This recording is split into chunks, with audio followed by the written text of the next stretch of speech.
Welcome to In the Gym. I'm your host, Michael Petrella. Today with us we have a special guest. We have Jeff Casebolt. He is a professor of biomechanics at West Texas A&M.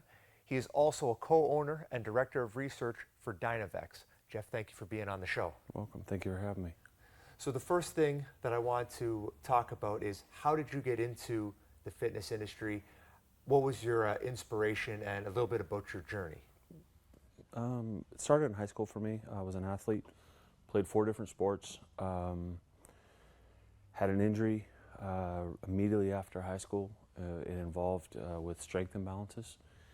I ended up having very strong quadriceps, very weak hamstrings, and consequently several guys that I lifted with through high school, we all suffered the same similar ACL injuries. At that point, I was no longer an athlete. I found this thing called the library, researched periodicals, started reading, just naturally curious about stuff, and it turned into, that was the start of my journey. That's what got me going in terms of wanting to know more, questioning things, challenging things, trying to understand, is there a better way to do this? And then from there, at the time, there was open and closed kinetic chain exercises were being discussed and debated, strength in general, and then I went ahead and actually rehabbed based off of what I was learning in the literature. But at the time, it was not widely accepted. Right. And so as a result of that, I started to develop my own theories and my own thoughts about how to put together programming, and then from there finished a master's and then started a business and kind of got to roll that way. So it was out of necessity, out of your own injuries, that kind of led to you to pursue a more academic position in this field? Well, essentially I was a big dumb jock. I was all in on sports. I had very little academic background. I pretended my way through high school, and then in college I wasn't really interested in anything. And so when this happened, it definitely reorganized my purpose or what I was about. I wouldn't say that I went all in. I just know that I made a left-hand turn. I started looking at things differently because I could no longer relate to being an athlete. And as a result, I was also a little upset that my body I was vulnerable to injury. And as a result of that, I started to read more about why injuries occur, how they occur, specifically to the lower body. That's how I got started. And then the really fun part was I actually rehabbed well enough to come back and play 2 years of college volleyball, at which point my knee held up really well under the circumstances, and so I felt comfortable with what I was doing. Started the personal training business, and I existed there for 14 years of my life. Perfect. So when we look at some of your research, obviously it's in biomechanics, that's what you're a professor of. Tell us a bit about how you started some of your research in biomechanics and maybe some of the stuff that you're working on now, some of the stuff that you've just put out. Oh, thank you. For me, it probably starts with Dr. Alan Hurljack at Sac State University, or California State University, Sacramento. Dr. Hurljack was my advisor when I did my master's, and I was interested in lower body power development. I was interested in understanding how we increase performance through strength, and I started looking at Olympic style lifting. The way Sac State's laboratory is set up, it's right next to the lifting room, so we would hear these athletes bouncing weight all day long, basically. And so I formulated this idea of let's look at what power happens in the lower body using Olympic lifting. And that's when I really started to explore strength and power and performance and understanding the parameters that go into developing an athlete. And I was all in drinking the Kool-Aid with ballistic movement. Obviously that opinion has changed dramatically with more knowledge and anecdotal evidence and how research presents itself, but that's where I started. So I was with Dr. Garhammer, Dr. Fry, I started following the NSCA model, and that's how I got started. Currently, my dissertation, the topic is on elderly slope walking, how to elderly negotiate either upslope or downslope.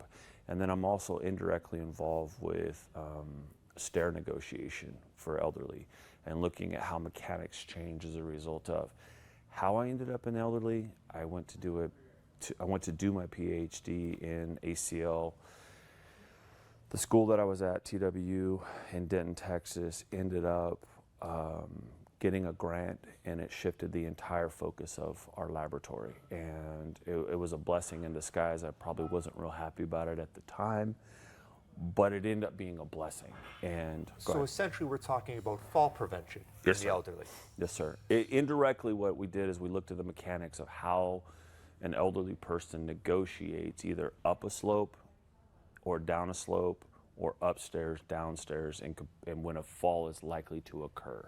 And that's kind of, so even though my emphasis of my dissertation is about the mechanics, indirectly it looks at how a fall is likely to occur or when a fall is likely to occur. So what can somebody in the elderly population do? What's their best preventative steps to try to make sure these falls don't happen and thus the injuries don't happen? Well, if we look at a fall prevention program from top to bottom, the success ratios are not, there's ways to break it down. And so the very first thing, and I'm just going to give you kind of the whole long contribution to it. Sure. Polypharmacy is the number one thing. How many pharmaceutical drugs is the person on? And that's the number one. The next one is hip weakness or hip structure. The next one is gait stability. Those are the top three. If somebody is weak and are on too many drugs that are mixing, or if they're weak in the other two areas, there's a 100% chance they're going to fall in the next year. And that's something that really caught my attention. So how do we classify that? Question. Right. Okay. So what we're going to do next then, for the second part of this episode, we're going to show exercises that we can do in the gym that are both biomechanically safe and helpful for preventing these falls in the elderly population.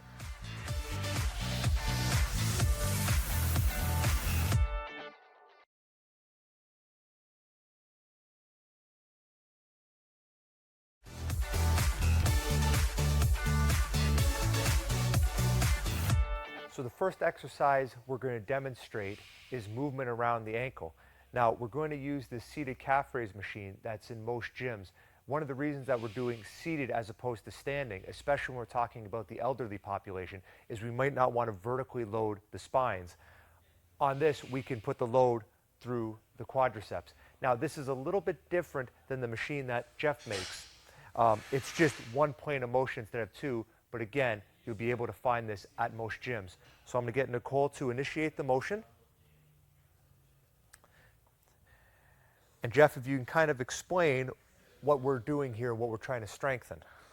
So what you have is plantar flexion and sagittal plane being forward and aft. In the elderly population, one of the first points that is often mentioned in fall prevention is ankle strength or confidence in ankle ability. So an elderly individual will stop plantar flexing or initiating the fall and the catch. So we want to make sure that the ankle stays supple, strong, and mobile.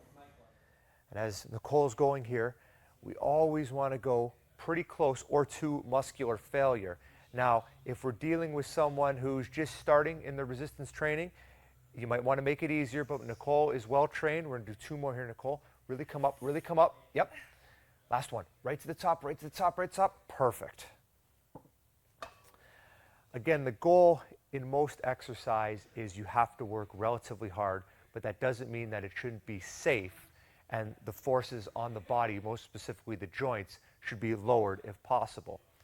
So looking at, again, strengthening around the ankle, it is both the mobility and the strength that seems to be the problem with this elderly population. Is that correct? Yes, sir. Yes, sir. And then what our machine does is that actually looks at what's called the lateral compartment or the inversion eversion mechanism. And so that's our contribution to the design of an ankle machine. Right. And again, on yours, along with the seated calf, we're loading through the quadriceps because we're trying to make it as safe as we possibly can for the end user. Yes, sir. So now we're actually going to look at the DynaVox Glooter, which Jeff and his partner have brought to market. The big difference is you're going to see that the machine actually works through two planes of resistance. It does extension and abduction of the hip. And as we discussed earlier, it is the strengthening of the hip and the large gluteal muscles that greatly contribute to your overall strength. And in the case of elderly population, one of the most important things we can do to prevent falls. Jeff, if you could just kind of quickly show the machine in motion. So what ends up happening is what Kent designed is two planes of motion through vectoring. We vectored both. This is sagittal plane, and it'll move a hip extension, and then this axis of rotation down here will actually help you in abduction. So just do a quick demonstration. So as Mike moves this through the plane of motion, what you're going to see is simultaneous motion in both abduction and hip extension. As someone moves through this, it's going to target the glute muscles more efficiently. And then now we're going to bring Nicole onto the machine. We're going to get her to do a set, and we're going to look at exactly how we want it performed. Nicole?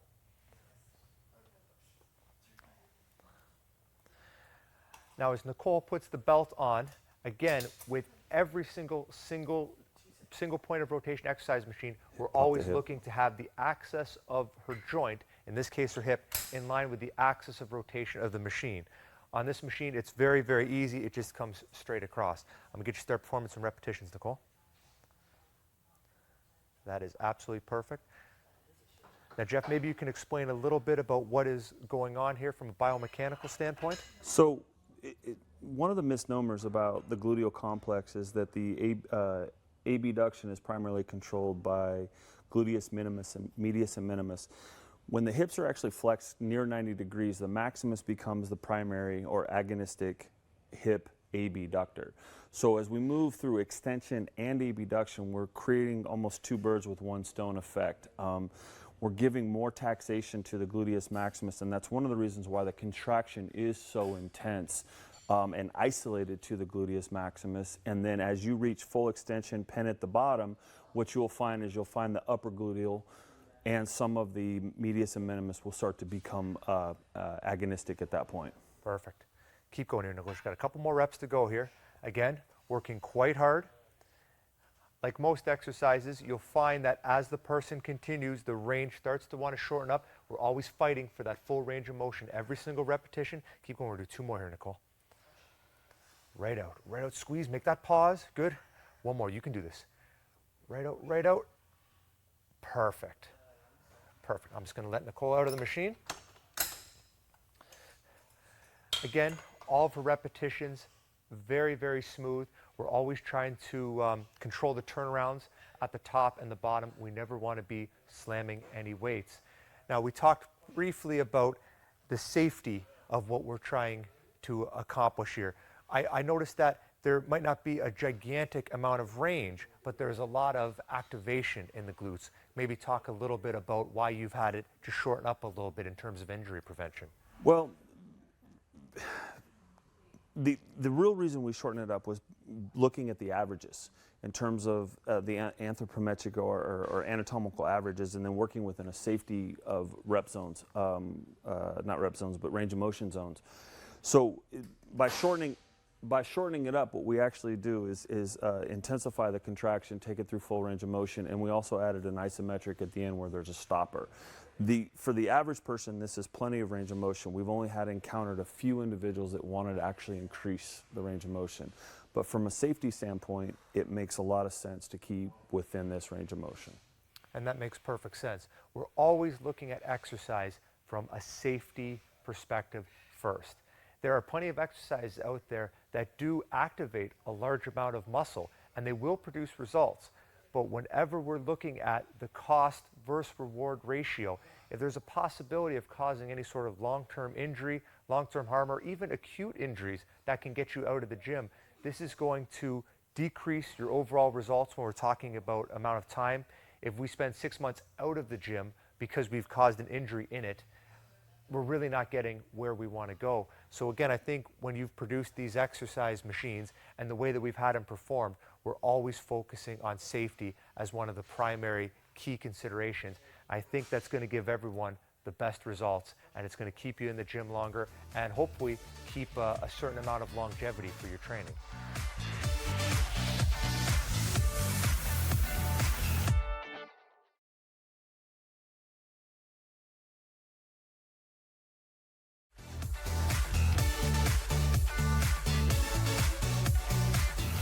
Welcome back to In the Gym. I'm your host, Michael Petrella.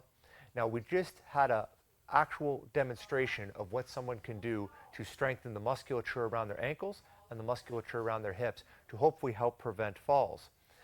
Now, this research has actually produced a company called DynaVox, which Jeff is a co-owner of, and the research he's done has produced a line of exercise machines. The Glooter, which we just saw, was one of them. And Jeff, I just want to know a little bit more.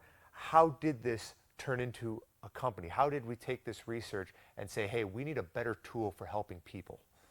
Well, it starts with my business partner, Ken. It's his idea, it's his inception, it's his concept. I just happened to be sitting in the right place at the right time. I was finishing or working on a PhD, and my advisor said, hey, can you sit in on a meeting? Because he knew strength was my background. And I said, absolutely. So we sat in on this. Kent walked in and pitched what he wanted, what he had, what was going on. And my advisor wasn't really interested. And I was curious. So we set up a research project. We put EMGs, we turned the cameras on. We had reflective markers, biomechanical research. And looking at the outputs, I went, wow, there's value in this. There's a lot of value in this. And it was counterintuitive what the way things were thought about at the time. And from there, Kent and I just struck up a friendship and then a partnership, and then we just started challenging each other in terms of what and how we understood strength. And that was the inception of how it got started. And then I went on to meet Dan Riley. I went on to read more Arthur Jones's The Bulletins. I went in to read other things that were outside of my comfort zone as a strength coach. I started to really expand what it is that I understood and what I believed. And as a result, DynaVox has benefited from Kent's expertise with the design and fabrication of the machine, but then I also have contributed to the outcomes with science and research. For those who may not know, Dan Riley was a longtime NFL strength coach, and Arthur Jones was the creator of Nautilus and MedX machines. I want to look at your design, and for people who watched the motion we used for the hips, there was hip abduction and hip extension at the same time. So essentially it's a bi-directional machine. So what is a bi-directional machine? I know I just kind of said it in a roundabout way, but how did that come to be? So as we explained in this earlier, there's two vectors that intersect, and that intersection happens at as close to hip joint center for the average person as we can get it. By adding 2 points of resistance and vectoring them together, we're going to create taxation that is slightly different than the average machine. Most machines have one axis of rotation. By vectoring them together, we're changing the emphasis of the muscle motor unit recruitment, muscle fiber recruitment. And in the case of the Glooter, what we see is the angle in which the pennation angle of the gluteus maximus is approximately 45 degrees on the average person. Per how the machine is designed, it's meant to create a glute axis or a glute line of pull. And that's what causes the glute to contract as forcefully as it does in our machine.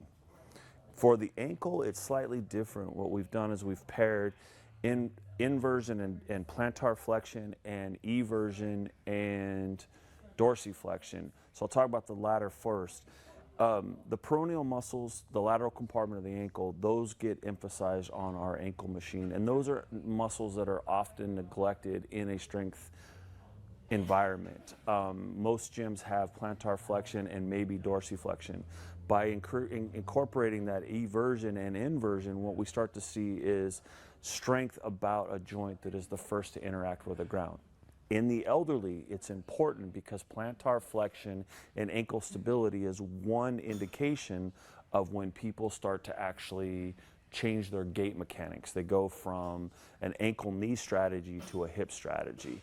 And so by keeping the ankle strong, mobile, supple, stability-wise, we start to see less decay of gait parameters, less decay of the way someone walks or negotiates stairs and ramps. And when we're looking at some of these motions happening through these two planes that we've discussed, how do you feel that this is safer than just a single access movement, whether it be done with a machine or whether it be done with a free weight? What we've seen through research, literature research, and then also anecdotally, we've seen people who hip joint replacement. We've seen people with significant injury. Those are the most profound for us, is we see a less joint shearing, less joint loading being isolated in one position. And that spreading out, if you will, of the forces makes it more tolerable for somebody who is in a pathological state, whether it be from an injury or a surgery. That's what we've seen. And I have evidence that of people we've worked with. Perfect. I want to finish off with, what do you think is the future of this research and also the tools that you're helping to make to combat some of these problems? Where do you think this is going to go? Well, any joint that moves in more than one plane of motion has been discussed, and we've designed and we've talked about. It becomes, the science is there. The opportunity to make a product that significantly contributes is our interest. The interesting part is that when we first made the gluteator and started to get it out there, it wasn't widely recognized and received. So now people are starting to say, wait a minute, this gluteator, it works. Now we're starting to look at the ankle, we're starting to look at the torso, we're starting to look at the shoulder and these other things. But the one that we're probably on the horizon with is we're working with an NFL team, the Steelers, and they have suggested a machine, a concept. We'd already had it laid out, but they're saying this is something we would be interested in and seeing what it does for our athletes. And so that's probably the near future. Long term, I would really like to get into some shoulder mechanics, especially for overhead athletes. That's fantastic. We look forward to seeing what you guys come up with. If one of the viewers wanted to learn more about who you are and how they can get in touch with you, what's the best way? Probably right now, our website is just DynaVox MD as in multidirectional.com. It's probably, we're real active on our Instagram page, which is DynaVox MD, at DynaVox MD. Those are probably the two quickest, easiest ways, and then we'll respond via contact emails and try to educate you or get you up to speed as fast as possible. Perfect. Jeff, I want to thank you very much for being on the show. Thank you.